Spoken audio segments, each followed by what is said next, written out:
రిషికొండలో గతంలో ఉన్నటువంటి టూరిజం ఏదైతే రెస్టారెంట్ అలాగే చిన్న చిన్న కాటేజీలు ఉన్నాయో వీటన్నిటిని కూడా కంప్లీట్గా డెమోలిష్ చేసి అక్కడ భారీ ఎత్తున ఒక రిసార్ట్స్ అయితే నిర్మించింది. మొదటగా ఈ ప్రాంతం అంతా కూడా దగ్గర దగ్గర 9 ఎకరాల 88 సెంట్లు అనేది కూడా టూరిజం ఆధ్వర్యంలో ఉంది.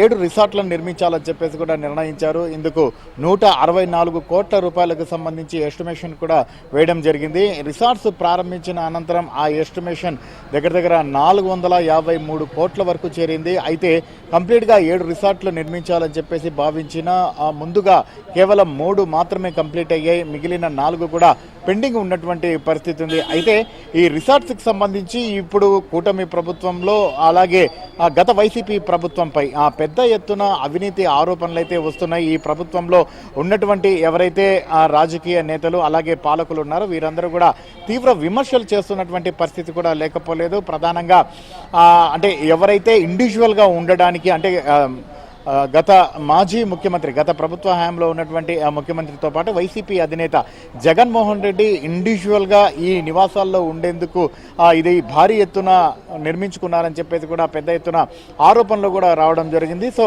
ఈ నేపథ్యంలో దీనిపైన ప్రభుత్వం ప్రస్తుతం పూర్తి స్థాయిలో అయితే దృష్టి సారించి ఒకసారి మనం చూసుకుంటే గత ప్రభుత్వం ఇక్కడ కంప్లీట్గా కూడా రిసార్ట్స్ నిర్మించేందుకు ఒక కారణం ఉందని కూడా చెప్తున్నటువంటి పరిస్థితి కూడా లేకపోలేదు.